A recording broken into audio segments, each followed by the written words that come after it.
This is Ed Robertson, and this is the Mountain and Prairie Podcast, where I introduce you to some of the innovative individuals who are shaping the future of the American West.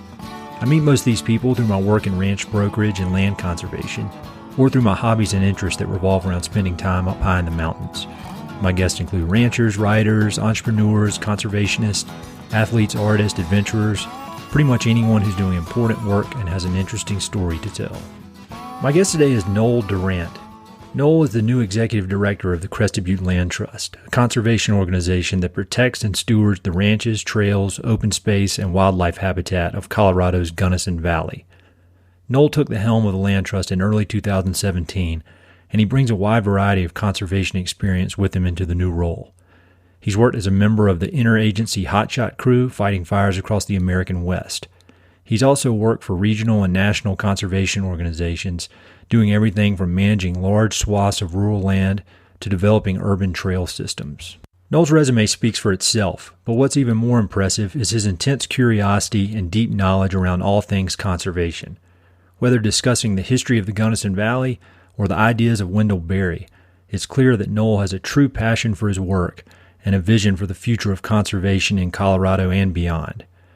His practical experience, combined with abundant enthusiasm, will allow him to continue and expand the work of Crested Butte Land Trust into the future.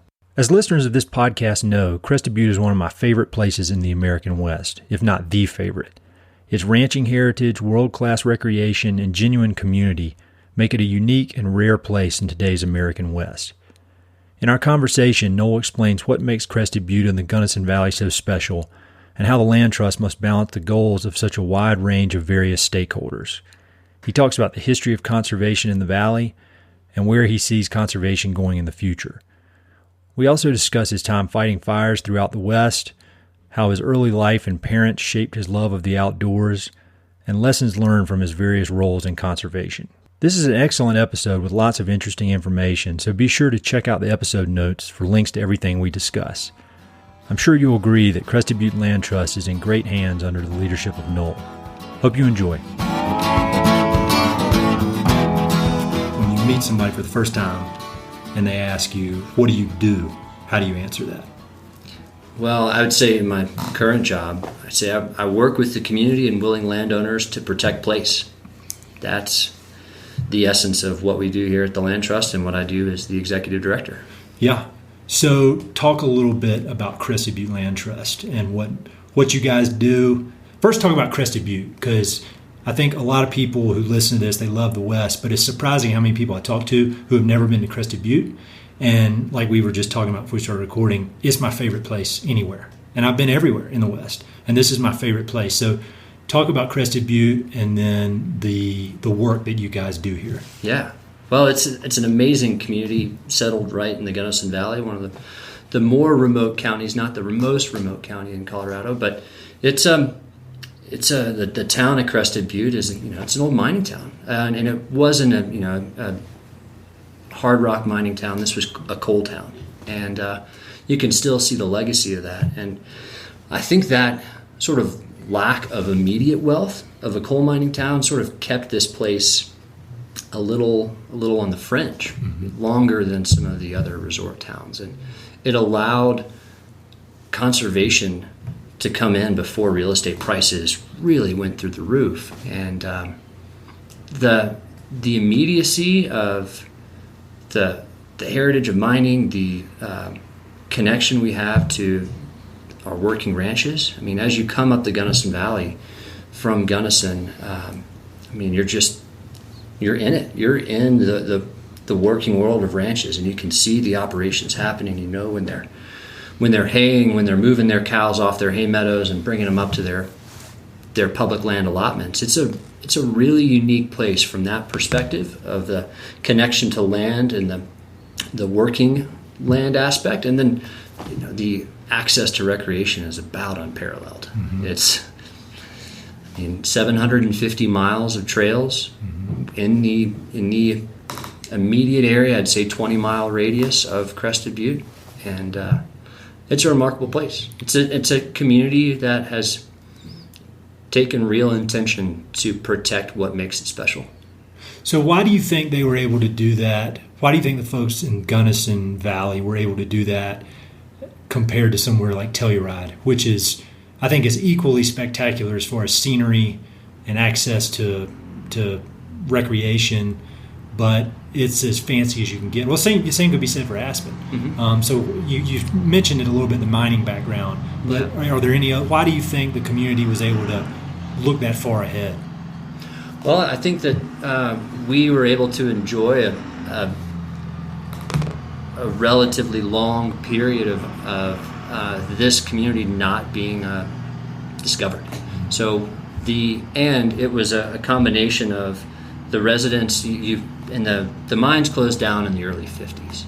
So before the ski resort opened, there was about 10 years where you had the mining families just barely hanging on. You had the ranchers, and there was really not much going on up here. It was touch or go, in terms of, is this place going to become a ghost town? And then the resort came in, but the resort really, it didn't have at that point sort of the esteem of these other big name places, and so real estate prices stayed fairly low.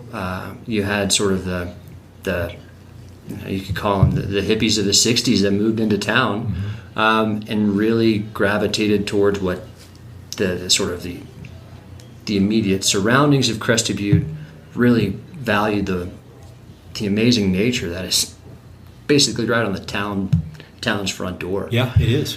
And they really stood up for that in the face of development pressure. The town of Crested Butte, really, I'd say the big turning point was probably in the late 80s when Colorado Fuel and Iron put the 3,800 acres that they owned surrounding the town where the old mines were. Mm-hmm. They put it on the market, and they approached the town of Crested Butte and said, "Hey, do you want to buy this?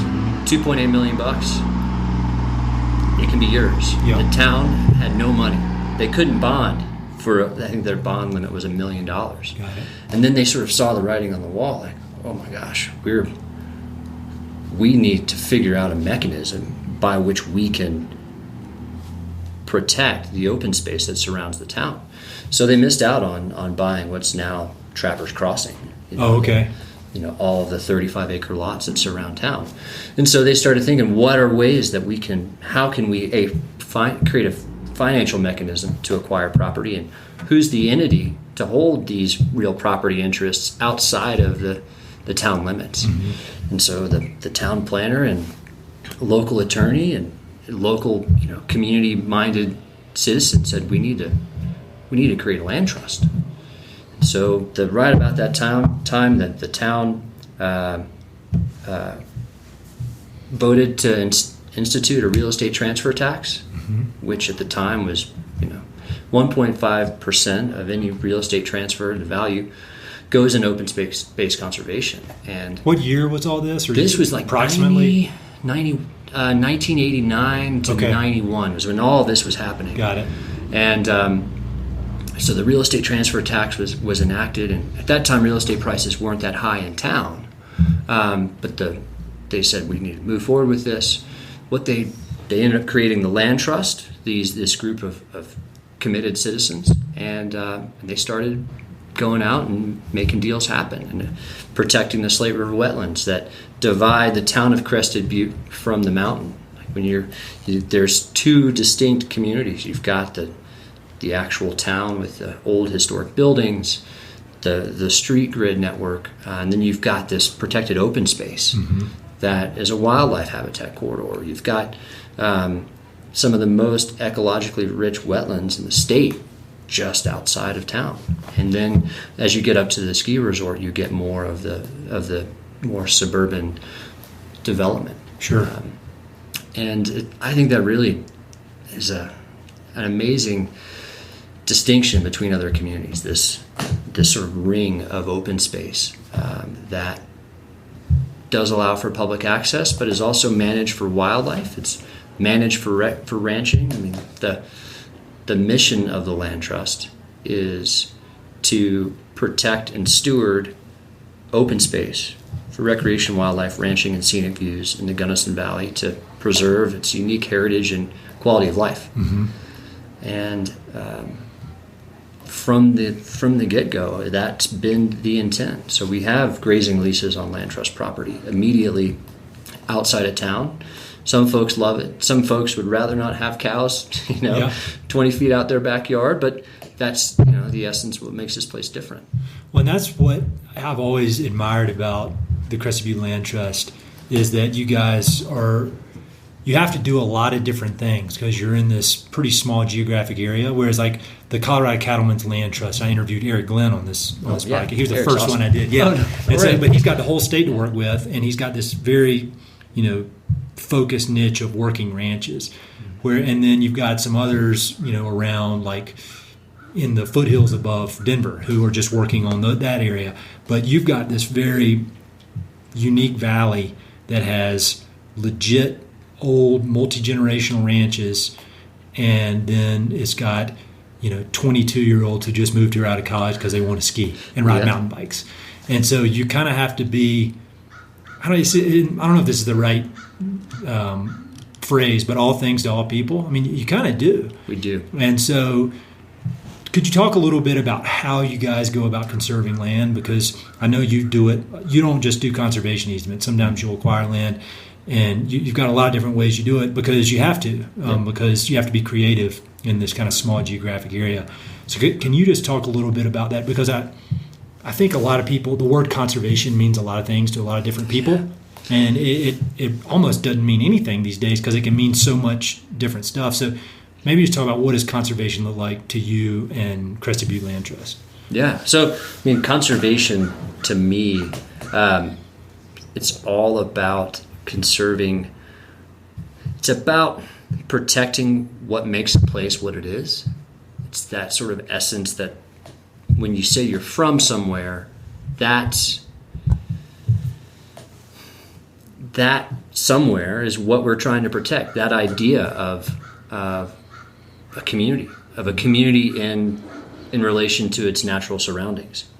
And so the Crested Butte Land Trust, in response to that idea of conservation, we have been focused not just on conservation easements that are primarily focused on private landowners exercising their ability to restrict the rights to their individual property in perpetuity, but we'll go out and we'll buy property that can be used for public access, for recreation in places, can be better managed. Maybe "better's" not the right word, but can be managed for wildlife benefit. It really gives the land trust a lot of latitude in terms of how we manage these properties that are so close to town, which see so much pressure from adjacent development pressure, from recreational use. It just gives us the flexibility to be responsive to these, the changing environment, to the changing demographic of our community, and that's been a core piece of our work from the very beginning. And it's a challenge because we, as a landowner, that puts a lot more onus on us. We're not just sort of the guardian of these rights. We are the guardian of this piece of ground with real wildlife, with livelihoods that are staked on it. We have grazing leases that if we didn't allow grazing on our fee-owned properties, it may not be economically feasible to keep ranching alive in the Upper Valley. And it's a part of our mission. We have to make that happen. So the fee acquisition piece is a really critical element of our work. Conservation easements are of course, the bread and butter of the private land conservation community, and we certainly work on those where we have the opportunity, and that's really the working landowners, to keep them here, because we know that if we lose our ranchers, if we lose that part of our community, A, the culture really changes, and B, what replaces them is an open space. We're going to be faced with more development pressure if we can't keep our ranchers operating up here. And it's a big challenge for a community, as you said, this cultural divide that we have between sort of the Upper Valley recreationally driven community and the working landowners, the ranchers that are very much focused on that aspect of working on the land. Mm-hmm. And that's been a bit of a challenge for me to sort of sit in both camps. I've been a farm caretaker in the past. I'm an avid recreational user myself, and I think there's an opportunity for the land trust to be that bridge. Oh yeah, there definitely is. We have to. Well, and I think you are. I mean, I know when you're in the middle of it every day, it's you're seeing some of the challenges, but from an outsider, that's what I admire about this organization, is because I feel like you guys have been able to do that better than anybody, and because the mission of this land trust seems to really align with my personal values as well, because I'm like you. I like to go off and run for 15, 16 hours in the mountains, but then during the day I'm out working ranches in one way or the other. Mm-hmm. And so there's a huge overlap for me between the recreational component and almost like what some people would call the environmentalist component. Ranchers don't like that word, and then there's overlap between that world and the ranching world, and there's a lot more overlap than people want to admit. Yeah. And in my opinion, ranchers are some of the best stewards of the land there are, period. And they have to be. If they're not, they go out of business very quickly. And these are multi-generational ranchers. 5 generations here. If they weren't good stewards of their land, they wouldn't be in business. No, they know the land better than anybody. Somebody, say a mountain biker who goes on the same trail every week for 10 years. They're not even close to understanding that piece of land as much as a rancher would after a year. No. And so I think there's a huge overlap there, and that's what I think you guys capture here. I mean, I know it's hard. I don't have the full appreciation for how hard it is, but I know it's hard. But I feel like you should write case studies, like in business. Yeah. Case study. They should do conservation case studies, because I think you guys really set the tone for that. And I think that's really the value of the Gunnison Valley, is that we've got this example of how recreation and ranching are coexisting in a very close space. And I think in the long term, it's absolutely critical that we build a sense of community ownership, and not the literal sense of ownership. But I want the residents of the Upper Valley, the Crested Butte area, to see a working ranch and say, that's a part of my community I want to see here. And it's not just the scenic view aspect, it's the people that are working these properties, that are multi-generation invested in place, that those people are valued and esteemed for what they do. Mm-hmm. And if that means I have to drive 15 miles an hour and I'm 30 minutes late to get into Gunnison because a ranch operator is driving their cattle down Highway 135, all the better for it. Yeah. That's what we need to have to really make this case study a success. Sure. Well, I think, again, it's very obvious I love Crested Butte. It's probably annoying to people listening, but I mean, when you compare it to other, resort areas in the state, there's really no comparison as far as I'm concerned. I mean, obviously, it is a resort town. Real estate's expensive, but it is a real town. It is. It's not a made-up Disney World kind of town like you see along I-70. Yeah, there's a place for that. Not that there's anything wrong with that, but there's a place for that, and then there's a place for these real communities, I think. Yeah, and that's what drew my wife and I to the Gunnison Valley, was that real community and the intention that the community has taken on both sides of the coin. The ranching community, the recreational community, both folks rally around protecting what makes this place so different from these other communities. So you mentioned you and your wife moving here, and so you are relatively new in this job, coming up on a year, and coming into your first hunting season. Yeah, that's pretty cool. It is. And so I want to hear a little bit about you and how you kind of got here. How old are you? I'm 31 years old. Youngster. Yeah. I'm getting ready to turn 40. I feel like an old man. So you grew up in Tennessee. I did. So were there any experiences you had as a kid that led you towards this career in the outdoors, conservation? Because we'll talk about your resume because you've done a bunch of cool stuff. But have you always been into this stuff? Well, both of my parents are avid outdoor enthusiasts. Some of my earliest memories are them. They actually helped found a friends group for a natural area that was just down the road from where I grew up. And you grew up around Chattanooga? I did, yeah. I grew up around Chattanooga on the Cumberland Plateau. Yep. And would go out on trail maintenance days with them as a young kid, getting packed in on their back. And, I'd be throwing rocks in the creek while they're building a trail bridge or rerouting a trail section. And those were some of my earliest memories. And both of my parents just loved being outside. Mm-hmm. Mom's an avid gardener. They're both artists. They were both art educators. Oh, really? And so they sort of brought this creative aspect to the outdoors. I never really felt like I had limits in terms of what they were willing to let me do. Yeah.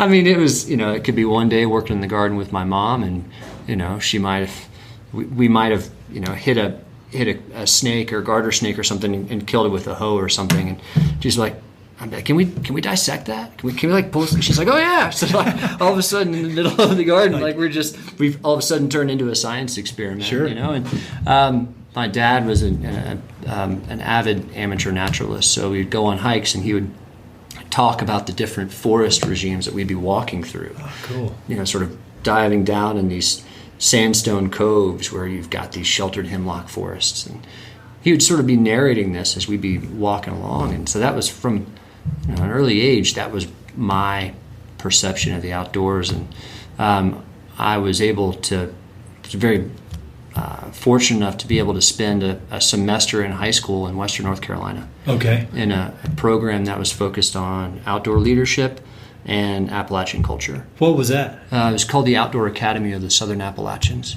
Wow, I've never heard of that. It's a remarkable place. In high school you did In that? high school, yeah. Sophomore year of high school. I can't believe I've never heard of that. Because I'm from North Carolina. So. Oh, right. Yeah. And I spent a ton of time in that area. Yeah, so right at the gateway to Pisgah National Forest in the Little River Valley, there's a summer camp campus, and they turn into a semester school in the school year. And the connection to place that I gained there, we would have weekly work days with local farmers. Where there's one farmer, I won't forget it. He actually had his square bales baled a little smaller so the high school kids could help throw them. Yeah. And he was the laughingstock of the valley. For like, Ansel, what do you do with these tiny bales? And he was worried about our well-being when we were out there helping slinging hay. And I just fell in love with this idea of place. Yeah. First introduced to Wendell Berry in that environment. Right when you said sense of place, I thought Wendell Berry. And then you said, yeah. I mean, he's one of my biggest heroes. Talk about a real principled voice for place. Sure. Gosh. Yeah. Incredible. So that sort of led me into the fact that I wanted to pursue a career in natural resources when I was at that program. And so I really tried to focus my education towards that, and ended up at Clemson and studied natural resource management. And my first semester saw an opportunity to go work as an intern for the National Park Service. Yep. And that was going to require me taking a semester off of school. At that point, I was like, man, school is expensive. If I can work for a little bit and make a little bit of money, maybe I can do something where I'm, offsetting my living expenses while I, work for the summer. And that brought me into the world of wildland fire. Got it. Yeah. And so, where have you worked in the wildland fire? I've read that. I knew that you did that. There's some in Colorado, right? Yeah. I started in the southeast at Kings Mountain National Military Park. Okay. Which is a Revolutionary War battlefield right on the North Carolina-South Carolina line. And did a lot of prescribed fire management there. And the fire ecology of the southeast is fascinating. I don't want to geek out on this. Do you know Connor Coleman? Do you know him? No, I don't. He is he used to work for Aspen Valley Land Trust, and he did similar work with TNC in North Carolina. Okay. And I actually interviewed him on the podcast, and he did the same thing. He was like, I could talk about forest fire management for another 3 hours. I need to get you guys together. I would love that. Yeah. I mean, it's so fascinating, the anthropological history of fire and using fire. It's really remarkable, and that really. When the whole thing about longleaf pines, don't they? They need fire. They need fire. Yeah, yeah, and a lot of upland forests across the southeast are fire adapted too. The oak hickory forests. Really? Yeah, chestnut forests. I mean, a lot of these environments were fire adapted, okay. and there's still an interesting culture of fire and fire use in the southeast. I mean, if you look at there's a thing called the situational report that the National Wildfire Coordinating Group puts out every day. Okay. And you look at the number of fires that are happening in the southeast, and it's always off the charts because people are using it. Yeah. And, whether it's legal or not, whether they're putting in their permits or not. So it's a fascinating world. But while I was there at Kings Mountain, I got to travel west on 2 fire assignments. Okay. One to Sangre de Cristos and the Uncompahgres. Uh-huh. That was my first fire assignment, and then ended up in Nevada a little later that summer. Got it. And was exposed to the western world of fire, wildland fire suppression and hotshot crews. And I was young and hungry, and I was on a crew that was it was made up of a sort of a mixture of southern wildland firefighters, all from different agencies, different walks of life, different ages. Mm-hmm. So it was very different than I would see a hotshot crew. Everybody was young, fit, on it, very structured. And I was like, I want to do that. Uh-huh. Yeah. So I came back from my those 2 assignments, and I told the chief ranger at the park, I was like, Chris, I want to work on a hotshot crew. Yeah. And he's like, all right, I'll see what I can do. Nice. And then from there ended up in working for the Alpine Interagency Hotshot Crew, one of 2 National Park Service hotshot crews in the nation, based out of Rocky Mountain National Park. Got it. And I did that for 3 fire seasons. So wow. 4 total fire seasons. And I loved every minute of it. What was the craziest thing you ever saw happen when you were doing that? Oh, gosh. Well, I mean, all sorts of, crazy fire behavior. But probably one of the most surreal moments was we were on a fire in Ketchum, Idaho, in 2007. And we were cutting through with chainsaws, hand tools, cutting through multi-million-dollar landscape installations behind resort homes to cut line and burn out right behind these multi-million-dollar mansions. And it was this so surreal world because we'd been on the road already on a couple of other smaller fire assignments, hadn't really showered. And we show up and we're, getting it, punching in this fire line.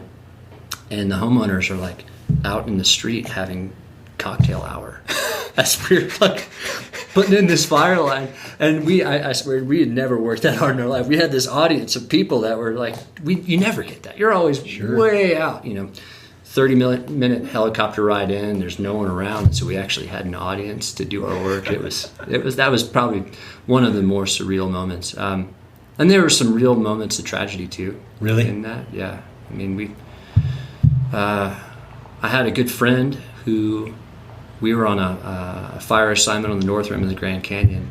He was a sawyer like me at the time, chain sawyer. What does that mean? So we on the crew, you've got 2 basic divisions on a 20-person hotshot crew. You've got your saw teams, and they're the folks with the chainsaws that go through and cut all the vegetation out of a corridor, so that the fire can't jump from vegetation to vegetation. And then behind them, you've got your diggers, the folks using hand tools to dig in the actual line. Got it. So that line goes to mineral soil so that there's no flammable material that's in this. It could be 18 to 36 inches wide. And that's with a hand crew, and you can also put a bulldozer in there. But the saw crew comes through first and cuts open the corridor. And typically those are your more experienced firefighters. Sure. They're the more usually the most athletic because you're carrying a 50-pound pack. 25-pound chainsaw Yep. for 16 hours a day. And when you come onto a hotshot crew, you're always put on the very back. So you've got this line, you call them your scrapes. The last scrape is the root chopper with the Pulaski, and he's coming behind everyone else. So he's just chopping all the roots out because those are flammable. And then you slowly work your way up through the ranks, through the line, to where you may be the lead scrape, and you're the one starting the cut. It's your responsibility that the line goes where it needs to go.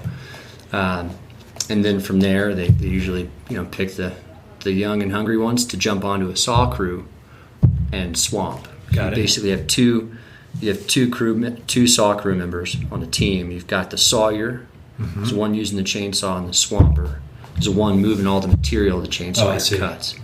And it's a grueling job. I bet it is, wearing all that hot gear on top. Wearing all your gear, carrying a bunch of material, it could be 24-inch rounds from a tree that the sawyer just cut down. It could be manzanita that's all tangled and you got to rip it out. It's physical work, and that's sort of the young and dumb ones that get thrown in that world. But then the chainsawyers, it's a really unique and team environment where you've got to basically be right in super close proximity to one another. Okay. Because if you're too far apart, the chainsawyer doesn't know where the swamper is. I see. And it's this constant communication, this sort of intricate dance of where's the chainsaw in relation to where the swamper's hands are.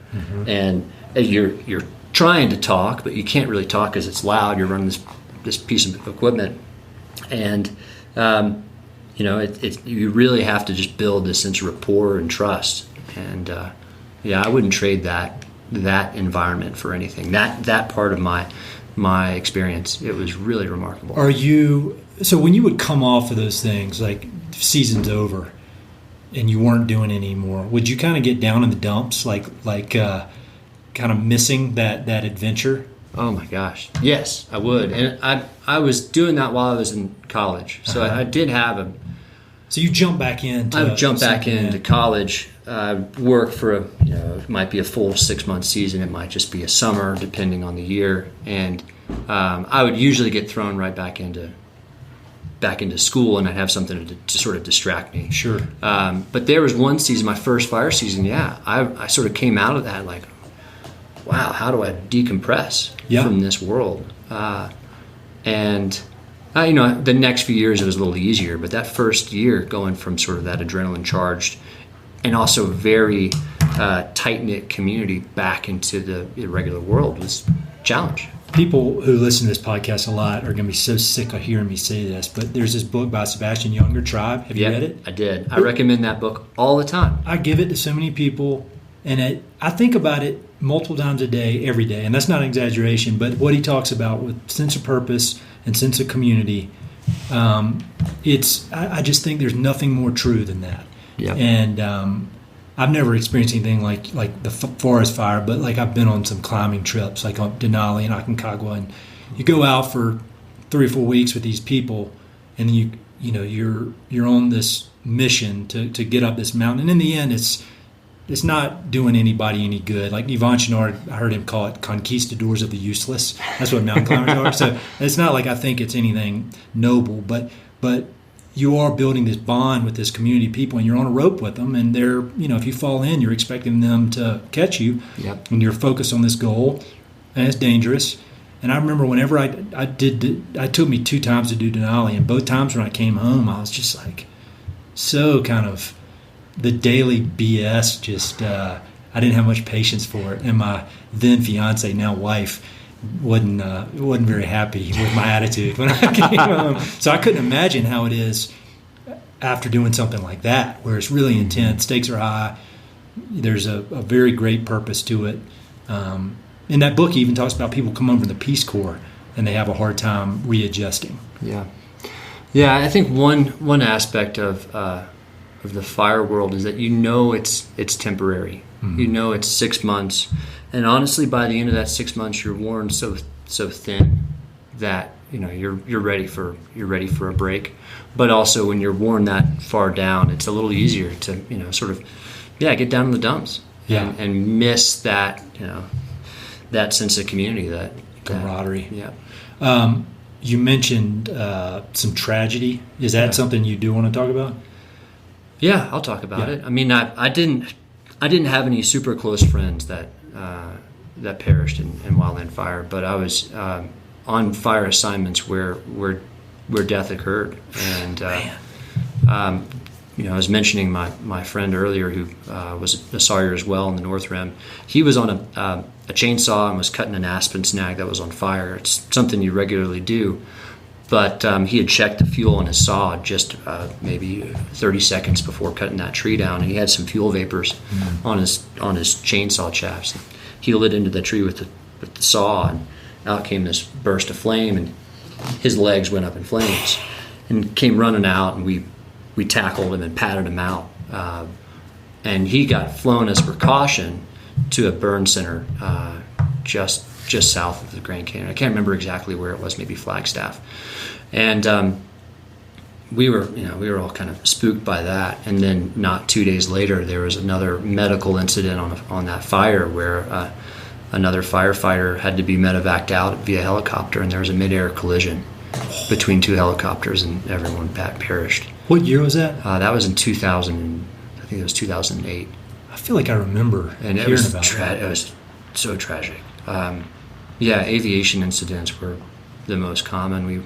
We were on a fire in the Trinity Alps up in Northern California, super rugged country, a lot of helicopters shuttling people in and out. It was our last day of a 14-day assignment. So you work typically on a fire assignment. It's 14 days, 16-hour shifts, and then you get 2 days of paid rest and relaxation, R&R. And we were on day 14. We were prepped to get flown out of this fire. We're pretty remote in, and we're listening to radio traffic coming out of the air base, and there was a heli rappeller who was doing a certification rappel, and something just wasn't right with his equipment, and he fell 200 feet.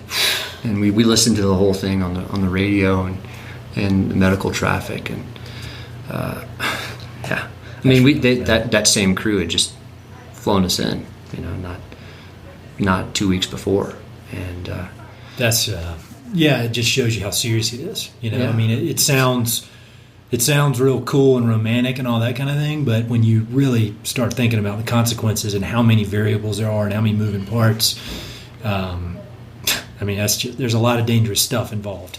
Even in the most controlled, fire and chainsaws.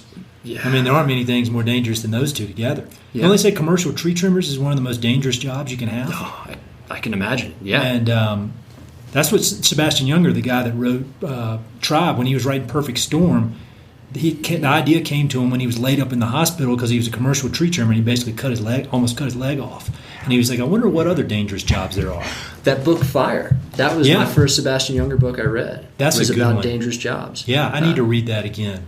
And they talked about hotshot crews in there, and I read that, maybe freshman year of high school. Oh, wow. And my dad had a copy. I think I still have that copy. I've still got it at home. I need to reread it. Yeah, it's dangerous work, but it is absolutely rewarding, and it's something I would recommend to anyone. That sense of civil service. I mean, you're really out there for the country. You really are doing your duty for your nation, and regardless of course, there's all sorts of elements of fire suppression. Is that right for the ecology of the Rocky Mountain West? But we're sort of faced with this reality of it's where we have to be. Mm-hmm.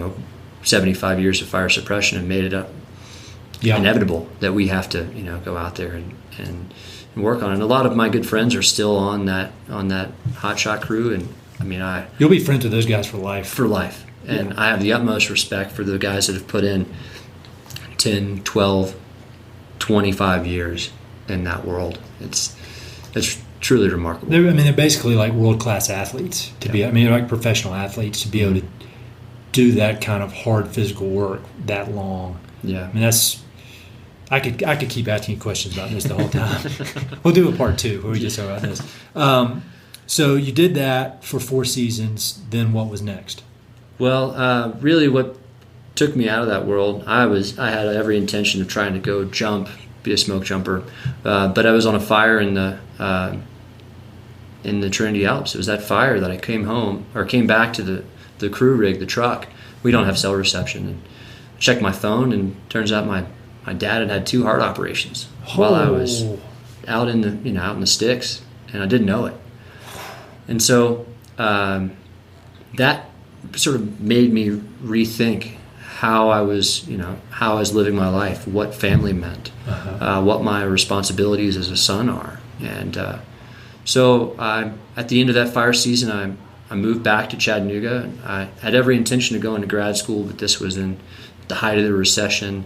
I was like, there's no way I'm going to land a job, so I'll just apply for grad school. I was in that process. And a local land trust was looking to hire a land manager in Chattanooga. And so I applied. I met the folks that were working for the Lula Lake Land Trust at the time, and they thought I had the qualifications to jump in and do it. At that point, I'd never operated a tractor. I'd certainly done a lot of other manual labor in terms of natural resource management, but there were some aspects of that job that were a stretch. That's good. That's what you want, though. Exactly. You know? I mean, that's how you get better. Yep. And so I chose to forego grad school and went to go work for the land trust as their land manager, and spent a bunch of time on a tractor learning what private land management and private land conservation really looked like. Mm-hmm. And the story of that land trust was pretty unique. It was a family that on the father's deathbed, he founded the Lula Lake Land Trust and said, I want to take these 500 acres, this amazing Cumberland Plateau plunge pool and 85-foot waterfall, and I want to make this for community benefit, for research and watershed protection. And so it was my job to maintain that property, and through that worked on numerous other projects, including some trail management and planning projects, and involving local state park and conserve property, and had my first exposure to national conservation organizations working there, local foundations that were focused on the environment, and that really just whet my appetite for more of the land side, the planning, the real estate, mm-hmm. the relationships that have to be built to set the stage for all these other aspects of conservation. You need to have a willing landowner. You need to have professional conservation entity that can step in and help make these transactions happen. And that really got me thinking more about that side of conservation. And so from there, how long did you do that? I did that. It was almost 4 years. Okay. Yeah. And then on to Trust for Public Land. Is that right? Exactly. So talk a little bit about them and what they do in general. Yeah. And then what you did with them. Yeah. So the Trust for Public Land is a national conservation organization, the second largest behind the Nature Conservancy. And they are focused on creating parks and protecting land for people. It's all about actually, my wife was just telling me about this concept, new conservation, this idea of conservation in relation to the human world. And they were very focused on providing land for people. So they were started out as a key partner with federal land management agencies as an acquisition specialist, going out and establishing or increasing wildlife refuges, adding to national monuments, parks, national forests. And then they have been also focused on urban open space for people, urban land for people, and parks and green space. One of the first projects for them was just across the Golden Gate Bridge from San Francisco. So this urban world, it's basically this organization with the same mission but in very different mediums.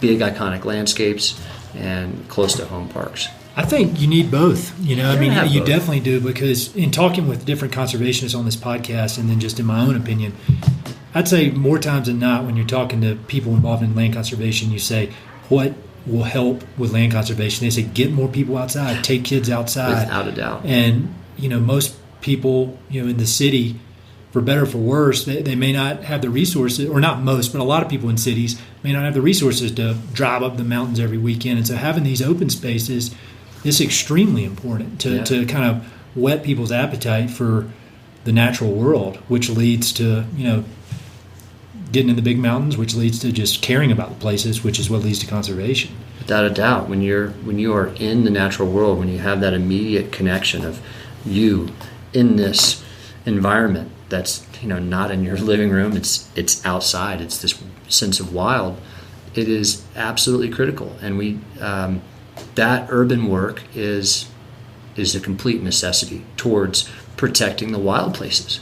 You got to have both. And so that was my job at the Trust for Public Land. I was actually working on the urban land conservation side. I was a program manager for a program in the city of Chattanooga, and we worked real closely with the city to plan out how they can strategically invest in green space. Mm-hmm. And one of my key projects was a 12-mile greenway corridor that followed along a local fairly significant tributary to the Tennessee River, and securing the access, working with landowners. So you had to get easements from private landowners. Yep, get easements, and then work with engineers and architects to design this pathway, and then actually get it built. So sort of. That's a real estate PhD right there. You could have gone to grad school and you wouldn't have learned a damn thing compared to what you learned in all these things. That's the truth. That's the truth. And it also is because you're willing to stretch yourself. Jump into a situation where you might not really know how to do it, but you figure it out. Yep. That was. I got thrown into basically we had a defined budget for this stretch of greenway, and we basically realized, all right. Noel, you're going to have to be a general contractor for this. So it was a huge learning opportunity, and at each of those steps, that stretch has been just so incredibly rewarding to come out of your comfort zone. So you worked on these huge landscapes, public lands, fighting fires. Then you worked on a big piece of private land, maintaining it and stewarding that piece of land. Mm-hmm. Then you worked in urban areas on small but very important pieces of open space. So that's pretty much the whole spectrum. So, it's kind of a weird question, but what did you learn? Is there any common thread that connects all that, or any lesson you took from all that? What did you take away? Because you obviously took something away from all that because it got you this job leading this organization. Mm-hmm. But is there kind of a central lesson to it all? Or? Well, I think at every turn, I have found that being community driven is the absolute necessity to make work happen. If it's on the fire crew, if you're, I had experienced a couple of different leadership styles, and the leader that I respected most in that world was very much focused on inclusive community education, bringing the crew along, bringing everyone up. On the private land side, we had this resource and the community wanted to use it, and we had to really be focused on, again, what are the community needs, what's the capacity of the organization to manage this recreational use. And it was very much I was responsible for some pretty key missteps in terms of community engagement, and we had a couple of projects that got killed because we didn't reach out, we didn't inform people on why the Land Trust was stepping into this one specific mm-hmm. project. And the Trust for Public Land, the same thing. If we're working in predominantly underserved communities on a lot of the projects, if you're these park and greenway and open space projects, if we don't bring them into the mix and make them feel like this space is their own, if they've got some ownership in it, the park is not going to thrive. It's going to languish, no matter how much money you put into it. Or the other side is, if you don't build community ownership with the folks that are there now, they're more likely to get displaced by folks that see the opportunity and see that, this is a desirable place to live. Yeah. So, and then coming from there into the role of an executive director for a local land trust, we have to be focused on this aspect of being an inclusive and an inviting organization. Our mission has forever in it. Yeah, forever. Forever. It's when I don't know of any business plan that you've done forever. I went to business school and we do these pro formas, forecasting out, to value a company, and even those would only go out 5 years, and they're like, even then you don't know. Yeah. So, where we are right now, nobody, on a national level, nobody would guess 2 years ago this where we'd be. And so, forever is a very long time. It's a very long time, and we have to have this community viewing the land trust as their land trust, as like that. This is an integral part of what makes this place special, and that we value them doing what they do, and that is it's a huge task. It is. So I think that's probably the biggest common thread. And I mentioned Wendell Berry earlier, and I just take such inspiration from his idea of community connected to place. And between Wendell Berry and Aldo Leopold, those are some of those. I read them both at a time. It was very impactful for me, and I'm absolutely thrilled that I get to be in a position to be very much in that same vein. Sure. Of forwarding this idea of place in a community that sets an example for the state. I think this is a place of national significance, honestly. It is. And I can't believe that I get to do what I do. So we've already been talking for 48 minutes, which is I could keep asking you questions, but I'll give you a break here in a minute. So where do you see the land trust going in the next, say, 10 years? You guys do so much, and you approach land conservation in a million different ways. Kind of where do you see the future of land conservation in general, and then the future of land conservation for Crested Butte Land Trust? I think that in the next 10 years, the Crested Butte Land Trust really needs to, we have to focus on this idea of the bridge between the working landowners and our recreational users. The average age of a rancher in Colorado was a couple of years old. It was 57. And so we're sort of coming up on this period of these ranchers. If the next generation doesn't see a future in ranching, then we're going to see a huge turnover in some of these working ranches that aren't protected. And we need to get the buy-in of our community to have, again, like I said, the value of the working ranch, the people that are connected to the land in that way. That's one of the key goals of this organization, is to keep this agricultural base alive and thriving in the Gunnison Valley.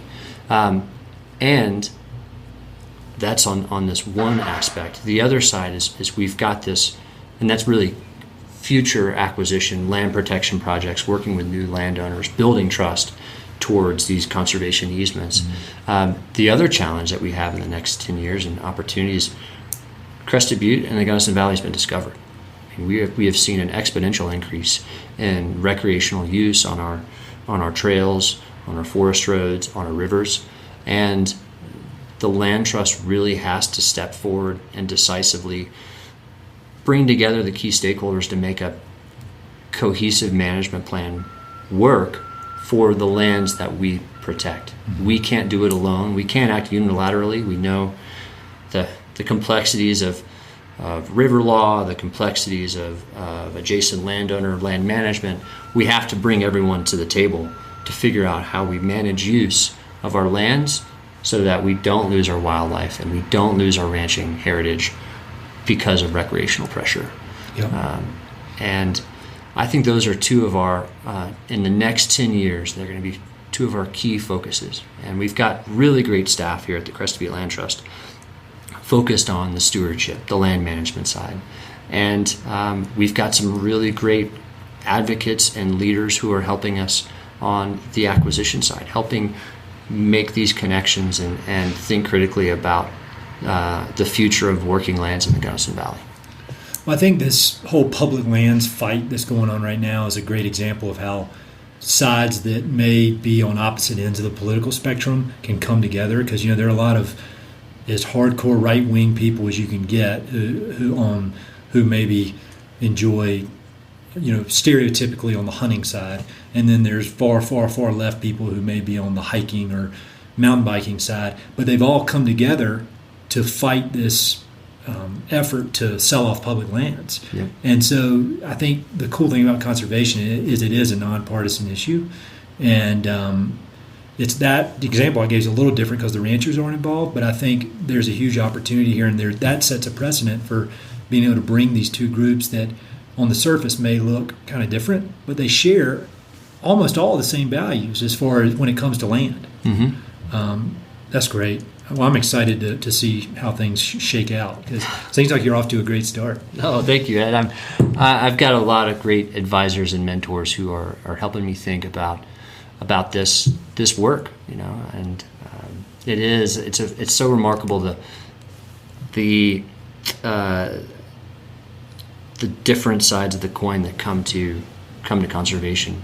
I mean, on the one hand, it's the ultimate expression of private property rights, which hits home with the real conservative users, conservative landowners who say, yeah, I can make the decision that I'm giving up these rights. It's my choice. Yeah, my land. My land.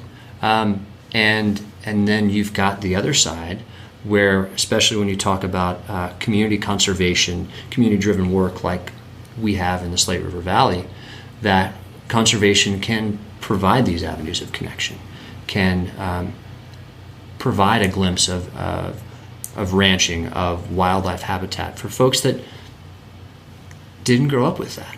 And they could come to love it and come to realize that even if they're not from the Gunnison Valley, just how important it is to have this immediate wild to them. And yeah, it's a remarkable opportunity. It is. It's huge. And you're the man for the job. Oh, thank you. There are a few questions I've been asking everybody I have on the podcast. Yeah. I call them quick questions, but sometimes they lead to other conversations. But it's been fun to compare and contrast the answers. You've mentioned Wendell Berry and Aldo Leopold. Are there any books that you have been very important to you? And they don't have to be related to conservation or ranch. It's just books that you've enjoyed. You mentioned Tribe by Younger. Yeah. Any other good books? I was really impacted by a book called Shop Class is Soulcraft. Oh, I love that book. Yeah. It's older, but I really, not super old, but I read it in like 2009 maybe. I love that book. Yeah. I coming out of the crew mentality, I really gravitated to what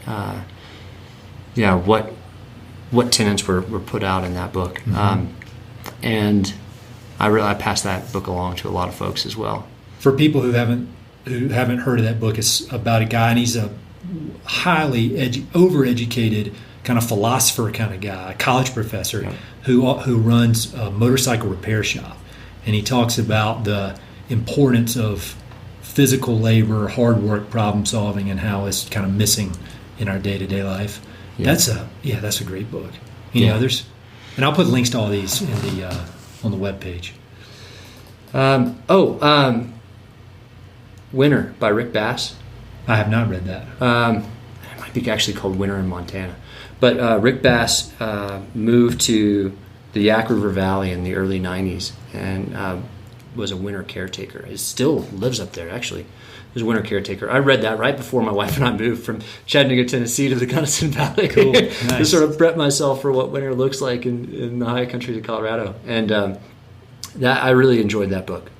We were farm caretakers in the Southeast, so it was an interesting combination of the role of caretaker in this new environment. Sure. I'll check that out. I don't even think I'd heard of that. Good. That's exactly why I asked. Do you have any favorite documentaries? Oh, this is going to sound trite, but Alone in the Wilderness. Yeah. I just can't get enough of that. Yeah. Talk about the ultimate badass. Dick Brenneke. Yeah. And my wife, if she listens to this, she's going to smack me upside my head because I'm always talking about it. But it's an incredible story. Okay, cool. I'll put a link to that. Yeah. Do you have a favorite location in the West? I do. And it's actually a place I've never made it to. I've never actually been there. But it's the fire lookout on Heavens Peak in Glacier National Park. Cool. My grandfather was a fire lookout there in 1948. Wow. The lookout was only open for 3 years. He came back from that and married my grandmother But it was a place that my family had always like talked about. Like, oh, when your grandfather was the fire lookout in Glacier, and I saw photos of him up there, with mountain goats surrounding the lookout. And my wife, then fiance, worked in Glacier, and we planned a trip to hike up to the lookout, which has been shuttered since like 51. Okay. It's right in the heart of the McDonald Creek Basin. Okay. Prime grizzly habitat. There's no trail to it. I mean, it's all just grown up. And so we planned to get up there. So we left early, promptly. There was actually the conscientious objector who built the lookout during World War II, Mennonite man. His family came back and did some stabilization that summer. So there was actually a sort of like rough cut path, apparently, that went up there. We never found it on the way up. We found some flagging and promptly got lost in this alder thicket for 7 hours in grizzly habitat, where we find ourselves like sort of stooping through these maybe 4-foot tunnels, yelling hay bear, for hours on end, going hoarse. And both of us had sort of resigned ourselves, like we might round a corner, we might pull back this brush, and face to face, there he is, or there she is with 2 cubs, and that might be the end of us. So we didn't make it that day. We got turned around at dark. We hit a cliff line, and we didn't make it up there, and so we bailed. And on the way back down, we found the flag line. We're like, we didn't have time to go back up. My wife went back the next weekend. Oh, really? And she went up there. She's been to the lookout. You got to get up there. I do. That's cool. So you're about 9 months in here in Crested Butte. What is your favorite trail or hike here in Crested Butte? And I've really enjoyed. So I'm a bow hunter. I'm a pretty terrible bow hunter, pretty new to it, but I've really enjoyed exploring the raggeds. Yeah. I mean, either going in Ewell Pass to the Ewell Valley is just incredibly beautiful, or the other side of the Ruby Range, checking out some of the high basins up there. There's some just stunning country. Yeah. And on the other side of the Ruby Range, you've got this interesting cultural aspect of running into the Basque sheep herders who are back there, and sort of seeing the history and legacy of all the herding that's happened. You see, I'm not one for defacing natural resources, but looking back and seeing some cursive script in the date of 1895 is pretty interesting. Yeah, pretty amazing. Yeah. So I'd say the Ruby Range has been near and dear to me over my time here, and then so I'd say Silver Basin Trail has been a lot of fun, and not just on the trail, but going off and hiking up into those high basins and on those ridge lines. And you've hit a lot in one summer out here, as you should. I'd be disappointed if you didn't. What is the best piece of advice you've ever received? I mean, we've talked about it a lot, about this idea of if you're not pushing yourself into uncomfortable scenarios, and not just the physical scenarios or like the professional scenarios, but pushing yourself emotionally, like to really be in a place of tension and of trial where you feel like you're not capable of it, and you have to rely on something bigger than yourself, be it community or be it your faith. That's been probably the most impactful. Some of my closest mentors at times where I was just like, should I go for this? Like, without a doubt. Go. You won't reject it. You won't regret it. Yeah. Go. I think that's great advice. I mean, if you look at all the people I admire, I love, almost obsessed. My wife gets annoyed how much I talk about Theodore Roosevelt. And, strenuous life, and that was his deal. I mean, just push.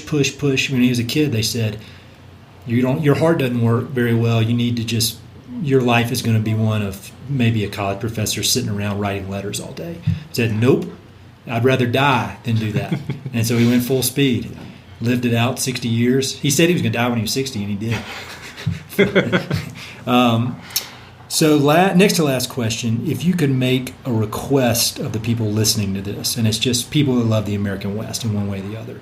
So a lot of what you're doing, it's just a wide variety of, it's everybody from ranchers to artists to architects, athletes, kind of the full spectrum, but they all love the West. Is there some words of wisdom you would give them, something you would ask of them? I would ask of them to make an intentional effort to meet the other side of the coin, to meet, on the other end of the spectrum from their value system, from what they value in the American West, and they see someone who's valuing something else, to make a connection with them, to sit down and talk about why they value what they do, and why do you choose to be here? Why do you choose to invest in the West? That's what I would ask. Because I think we need more of that dialogue and more of a chance to make those personal connections across the ideologies that are present in the American West. I think that's excellent advice. So how can people find out more about Crested Butte Land Trust, you? How could they volunteer if they want to? Give you a lot of money? Yeah, that would be excellent. Yeah, we are a charitable nonprofit, so every gift is tax deductible. The Crested Butte Land Trust, we have a website, cblandtrust.org. We're also on Facebook. I think we have a fairly active Instagram feed of some photos of the lands that we protect and steward. You could also swing by our office. We're right in downtown Crested Butte. I love this office. Yeah, it's a great spot. You can come sit in my office, and you got a great view of Mount Crested Butte out of the window. This is nice. Please come by and stop in, and I'd love to talk conservation in the Gunnison Valley. Well, thank you very much. All right. Thank you, Ed. Hey, it's Ed again. Thanks so much for listening to the podcast, and thanks for listening to that particular episode. I hope you enjoyed it. Before you go, I've got 3 quick things. Number 1, if you like the podcast, please do me a huge favor. Either pass it along to a friend who may be interested, share it on your social media, or go to iTunes and give it a 5-star review. All those things would mean a lot to me, and they would really help to spread the word about the podcast. Number 2, if you've listened to many of these episodes, you know that I love reading and I love talking about books. Every other month, I send out a quick email with a few books that I've recently read and highly recommend.